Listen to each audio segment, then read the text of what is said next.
In this session, we're going to talk about you getting some help, some support in your recovery from a 12 steps group. I'll talk to you a little bit more about a 12-step group. I don't know if you've ever come across the term, but what we are talking about here is the fact that many years ago, Alcoholics Anonymous was established, and it's often given this colloquial term, 12 steps group, 12 steps recovery group. And there are now some 12 steps recovery groups specifically for those with sex, porn, love addiction. And it is really important as a part of this recovery program that you consider joining one of those groups. Now, I know that when I first broached this with other past clients of mine, it has created a whole lot of trepidation, concern, worry. What does that mean for me? Let's come back to that in a minute, but in this particular session, I'm going to give you some attachments which identify, I call them my Hollywood greats. They're images of people in the public media, in the high profile media, in terms of pop stars, Hollywood stars, and all of them have the same thing in common, which is they are and have acknowledged themselves, I believe, to the media as having had, or maybe even still have, sex, porn, love addiction patterns of behavior. I think you'll know some of them. You'll know about Tiger Woods. There are various very wealthy individuals.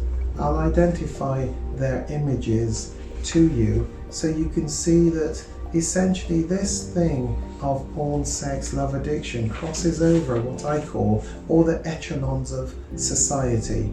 It isn't just at a type of, don't like the term classes, but if we use them because they explain what I'm trying to communicate, they cut across all the different classes of society. It's not just limited to a working class. The Hollywood greats, this sex, porn, love addiction affects the judges, affects the accountants, affects all the lawyers, not all, but lawyers.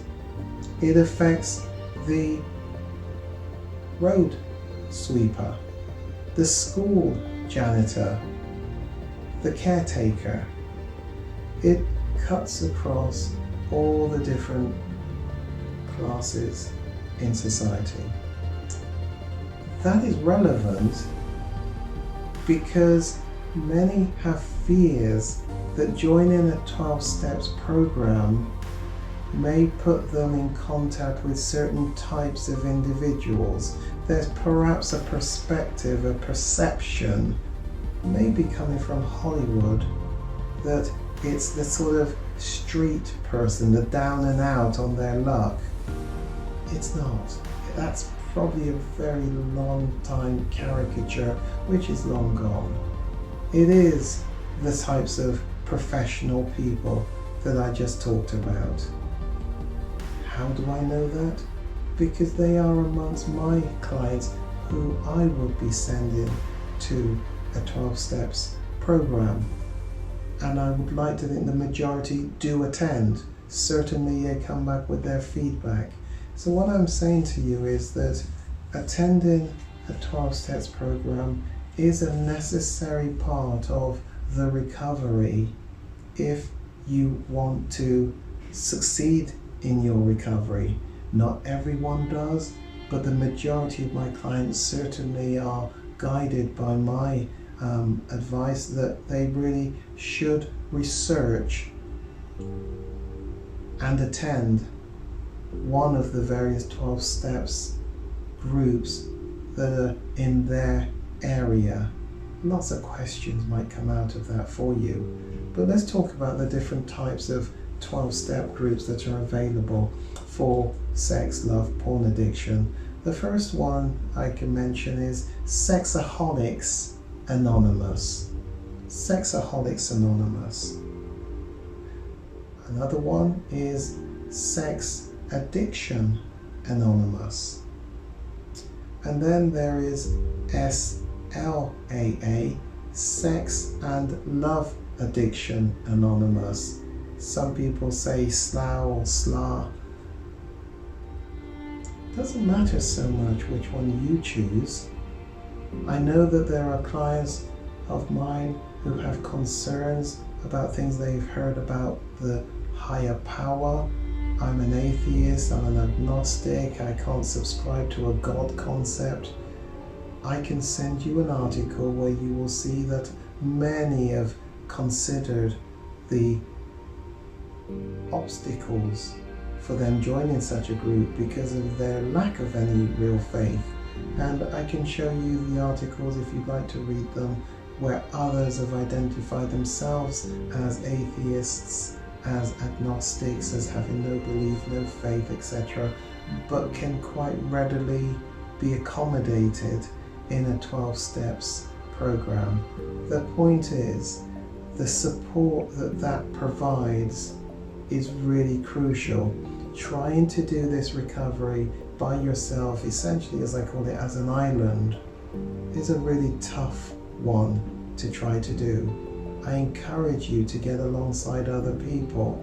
Something about group therapy. I know it's not really therapy as we look at therapy. What you're doing with me is therapy, is counseling, but we can still see the group scenario as providing a really good therapeutic basis for helping in people's individual recovery. So I commend the 12-step groups to you. You would need to do your own research. I hope that you'll get somebody to help you. If the porn blocker, when you put the term in, probably shouldn't get blocked by any of the porn blocker software that you have put in place. Should not block these names.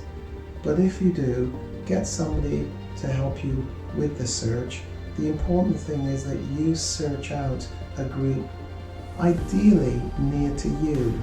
Some people try not to go to one too close to them because they don't want to be recognized. I think the dilemma there is it's going to be difficult to keep up the attendance where you're traveling for long hours or long periods of time, particularly, as I say to clients, in the winter months when you get home and you just want to really stay inside. It's really important that it isn't a long journey.